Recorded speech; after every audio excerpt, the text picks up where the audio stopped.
Salut à tous, bienvenue pour cet épisode où je ne vais pas me faire que des amis puisque je m'attaque à deux boissons très populaires qui sont le café et le thé. Et j'aimerais vous montrer, selon moi, le véritable danger de les boire quotidiennement. Et vous allez voir que je vais prendre un point de vue, un angle d'approche différent des avantages et des inconvénients qu'on voit habituellement. Mais en tout cas, c'est une information qui, je pense, devrait être connue de tous avant d'avoir une consommation quotidienne de ces boissons-là. Voici la grande question. Pourquoi 98% d'entre nous parcourons notre unique vie sans vivre nos passions ou nos rêves ? Seuls 2% le font et ce n'est ni grâce à la scolarité, l'argent, les parents ou l'intelligence. Ce sont nos habitudes qui nous définissent. Quelles sont les plus efficaces pour devenir ce que j'ai appelé un libre-preneur ? Un acteur de sa liberté pour choisir sa vie. C'est la question de ce podcast et je vous donne les réponses. Mon nom est Marc-Antoine Richard. Bienvenue dans la tribu des libre-preneurs. J'espère que vous avez la forme.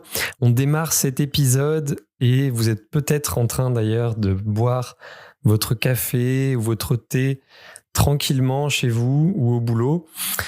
Et on va justement en parler puisque ce sont deux boissons qui sont extrêmement populaires.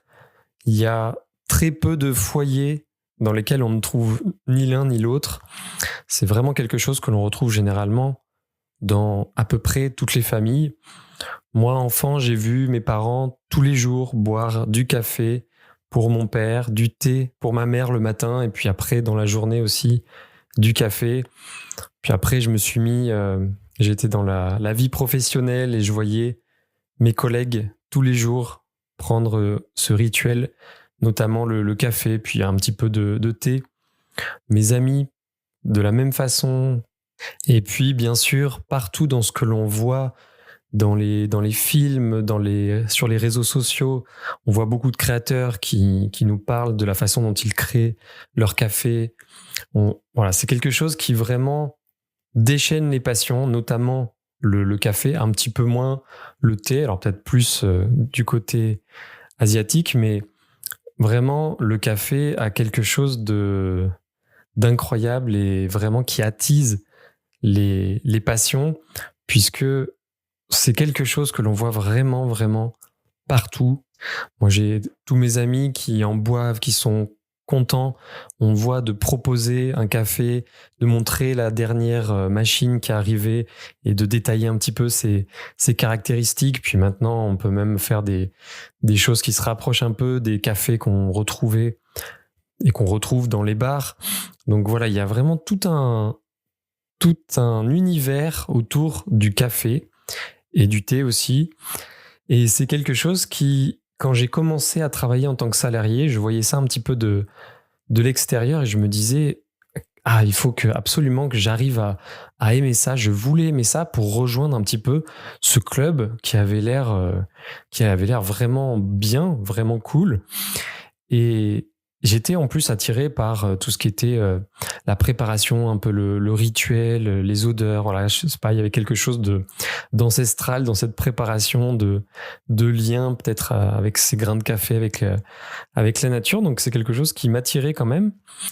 Mais le souci, c'est que j'avais beaucoup de mal à le boire, puisque vraiment je trouvais ça vraiment pas bon.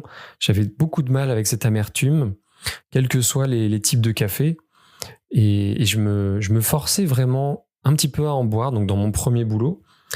Et pour rejoindre justement ce club, ce moment que mes collègues avaient l'air de partager avec joie.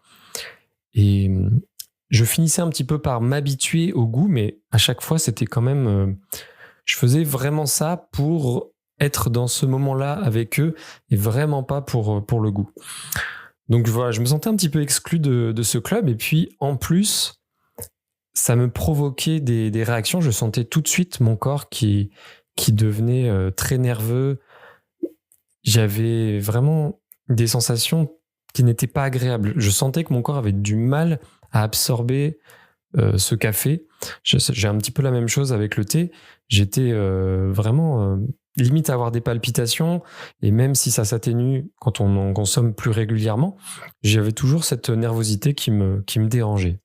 Donc là, pour le côté stimulant, effectivement, moi, je le sentais vraiment jusqu'à un point où ça me dérangeait. Puis du coup, d'ailleurs, j'ai arrêté assez rapidement et j'ai arrêté de jouer ce jeu, entre guillemets, pour revenir à des choses qui me donnaient pas ces effets négatifs.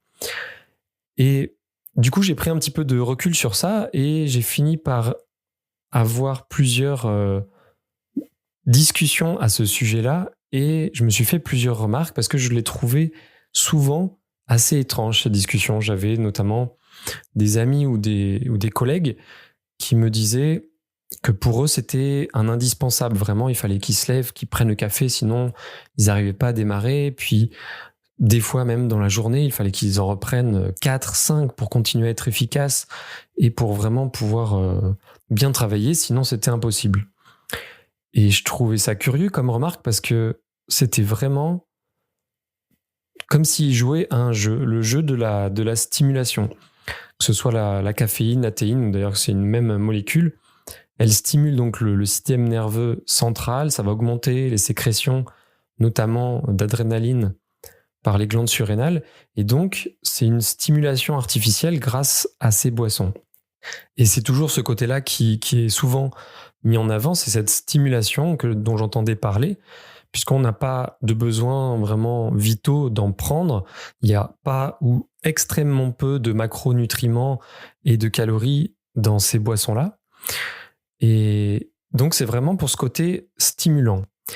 Et bien qu'on voit régulièrement des articles sur d'autres avantages, il y en a certainement quelques-uns, et aussi des inconvénients. Il y a une sorte de bataille continuelle dans ces articles d'actualité où on voit les bénéfices du café ou du thé, et puis un jour après, on a des inconvénients. Donc il y a sûrement un petit peu des deux, et évidemment, on a l'attention sur la dose maximale, combien de tasses il faut éviter de prendre par jour pour ne pas tomber dans l'excès et dans les inconvénients pour sa santé. Mais hormis ça, je trouve qu'on s'écarte, on se cache complètement du véritable problème que je relevais dans les remarques et les discussions que j'avais avec les buveurs de café qui ne pouvaient, selon eux, pas s'en passer. C'est que le véritable problème, c'est de se dire si vraiment on en a besoin pour réussir à se lever, à se réveiller, à travailler, c'est qu'on a un autre problème. On est fatigué, on est exténué. Leur corps doit être complètement HS pour avoir uniquement besoin de stimulants pour réussir à se mettre en route. Et c'est ça, finalement, le véritable danger, c'est de se dire que le café ou le thé, tous ces stimulants, elles cachent nos sensations de fatigue, notre ressenti. Et finalement, on se voile la face volontairement sur notre état en prenant ces boissons-là. Et évidemment, le risque quand on n'a pas de vision sur les compteurs, sur notre état, notre ressenti, le risque, c'est d'aller trop loin dans nos réserves, dans l'épuisement, et de ne jamais avoir finalement d'alerte pour se dire bah tiens, il faudrait peut-être que je prenne un petit peu soin de moi parce que là j'arrive plus du tout à me mettre en activité, à me concentrer, à travailler efficacement, à tenir toute la journée. Et c'est là où j'entre un peu en contradiction avec toutes ces remarques, ces discussions des fanas de café. C'est que pour moi, boire comme ça quotidiennement du café et ne pas écouter son ressenti et se dire que sans café on peut pas démarrer parce qu'on est trop fatigué, c'est vraiment ne pas écouter son corps, se mettre un cache devant les yeux et continuer, et advienne que pourra, on verra bien où ça nous mène. Et puis on peut aussi se demander, avec une vision un peu plus terre à terre, c'est de se dire stimuler artificiellement son corps toute sa vie, puisque c'est quasiment ça pour beaucoup de personnes, quotidiennement, ça a forcément un impact sur notre corps. Ça peut pas ne pas avoir d'impact, que ce soit dans les fonctions qui vont peut-être un petit peu s'atrophier ou dans les impacts de ces molécules stimulantes sur notre corps. On nous parle souvent de nombre de tasses maximales par jour, mais c'est vrai que personne nous parle de l'effet cumulé, quel que soit le nombre de tasses quotidiennes, sur une vie. Ça, on n'en a aucune idée. C'est vrai que le bon sens nous dirait que peut-être il faudrait là aussi faire attention. Donc voilà, je vous disais que je ne vais pas me faire que des amis sur ce sujet-là qui est très, très populaire, mais je trouve que c'est une information qui est vraiment intéressante, en tout cas un angle d'approche à avoir en tête avant de passer à une consommation régulière. C'est outre le côté fun ou le côté l'attrait de ce club un petit peu, alors pas fermé c'est très populaire, mais ce côté vraiment agréable de rejoindre ce club des buveurs de café ou de la préparation de son café ou de son thé, c'est vraiment de se dire, il faudrait peut-être que derrière tout ça, j'écoute mon corps pour savoir si je suis en bonne santé et pouvoir prendre un petit peu soin de moi. Il faut que de temps en temps, je me lance un défi, et c'est ce que je vous propose, c'est de faire un défi, un test, au moins de faire un test peut-être pendant 1 mois, de ne plus boire de café ou de thé si vous en buvez quotidiennement, et vraiment de laisser une pause à votre corps. Alors je crois que quand on est un buveur de café assez où on boit plusieurs tasses de café par jour, je crois que la première semaine est un petit peu difficile à passer, mais c'est pour ça qu'il faudrait au moins attendre 1 mois, laisser une pause à son corps et voir quel est votre réel ressenti, quel est votre réel état de fatigue, pour pouvoir ensuite prendre des décisions sur votre santé, sur ce que vous voulez mettre en place pour peut-être être plus en forme. Il y a beaucoup de personnes qui voudraient avoir plus d'énergie et être plus en forme, mais il faut s'attaquer aux différents problèmes, et souvent ça fait un petit peu mal. Il faut sortir un peu de son confort pour vraiment s'attaquer aux problèmes, et peut-être que le café et le thé est un voile qu'il faut retirer pour voir un petit peu l'état dans lequel votre corps est. Et puis, alors peut-être que vous dites, moi vraiment j'adore le goût, alors que pourtant on parle d'amertume, et quand on parle d'amertume, généralement il y a un rejet du corps. Et c'était une vidéo que j'avais faite l'année dernière, je crois qu'elle est toujours disponible en podcast, où on voyait une étude qui avait montré que finalement tout ce qui était alcool, café ou la bière, on le buvait uniquement par habitude sociale, vraiment pour le moment agréable dont je vous parlais. Donc, quand on se dit ça, on peut essayer de trouver une alternative, si c'est ce que vous voulez tenter, c'est de trouver une alternative pour ces moments, de prendre un autre produit qui pourrait être peut-être plus sain et qui ne ferait pas le jeu de la stimulation et de cacher vos ressentis. Et puis, on peut aussi se dire que voilà, quand on met sa santé dans la balance, est-ce que ça vaut le coup de faire cette modification ou pas ? Il y a beaucoup de gens qui, sans avoir un problème, ne vont pas faire le pas, mais il y en a d'autres qui sont très intéressés par le développement personnel et qui voudront faire des tests.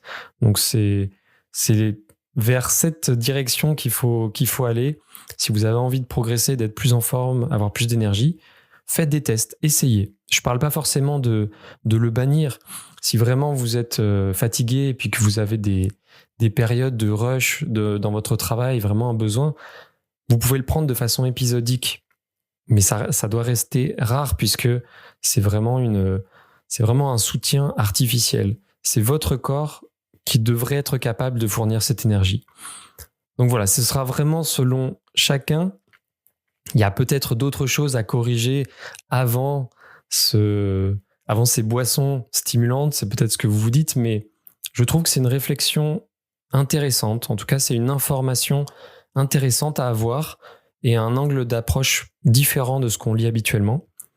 Alors évidemment, c'est plus facile pour moi d'en parler, puisque le fait de boire ces boissons, c'est souvent que des désagréments pour moi, donc c'est facile de dire moi j'en bois pas et puis au moins j'écoute mon corps.